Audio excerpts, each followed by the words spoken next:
Well, the guy who is the boss of the country, which has 750 military bases across 80 countries, that has been involved in 5 major wars only after the Second World War, and that has the record of using nuclear weapons twice against innocent civilians, has actually the audacity of saying that Pakistan's nuclear program is not safe. That is stupidity personified. Now, Joe Biden by no means is known for his wit or intelligence. If anything, he is known for his gaffes and stupid things that he says or does.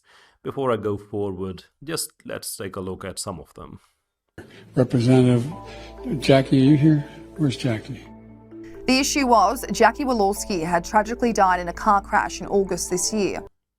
And if you're already worried about the man who happens to be the most powerful person on the planet with this type of mental health, how about this one?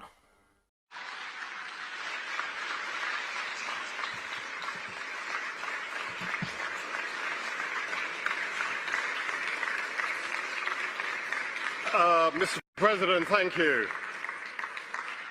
At the end of such a momentous event, the word thank you seems kind of inadequate, but for all the millions whose lives will be saved, for the communities where life will be transformed, thank you. So thank you, President. And how about this for an embarrassment?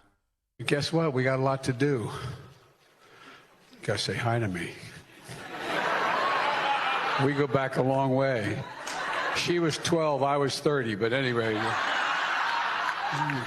this woman helped me get an awful lot done. Anyway. Honestly speaking, I'm glad that a thought never crossed his mind that he should force Nancy Sinatra to change the lyrics of one of his legendary songs. Imagine the sound of I was 12 and he was 30. Beep beep, my baby shot me down. Okay, on a serious note. Now, some people might say that, look, let's leave this 80 years old confused man who does these sort of things. And of course, there is a deeper level question and implication. It's a question on the quality of American democracy. Why is it, after all, that the America's finest is coming in the form of that?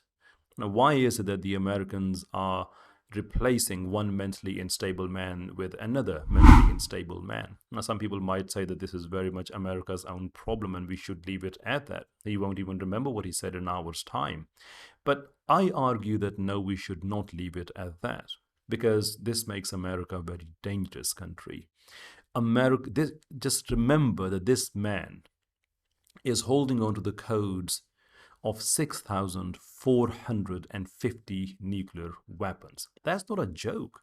A mentally unstable man who's known for jokes and stupid things. I mean, what is going to stop him is one day if he just decides that, what is this briefcase I have? Okay, let's open it up and see if I can play around. Of course, I'm not saying it's that easy that a president alone can do it, but he can order. And I genuinely hope that if it did come to that, first of all, I hope that it never did, but if it did come to that, there would be some other safety measures. But from what we know, what is part of the public record, that he has the final say as the president. And if he's a person like that, it makes the US the most dangerous country on this planet. He can literally lose himself again in some other thought, and then next thing you know is the world is no longer there as we know it. And then he gets to say things such as Pakistan's nuclear program is not safe, when Pakistan conforms to every international standard from IAEA, right? And they've publicly acknowledged that Pakistan's program is perfectly safe. And we have the American program, who is it's in such a state of unsafety that this man can actually blow up the world. 6,450 nuclear weapons is not a joke. It isn't. He's got 750 military bases around the world, 80 countries. He's already sitting on the top of an empire. And imagine the kind of destruction he can cause only because he just loses it for a minute. I mean, this is not something that we are looking for. And for him to say anything like that, not only is just grossly irresponsible, but it's also pretty stupid.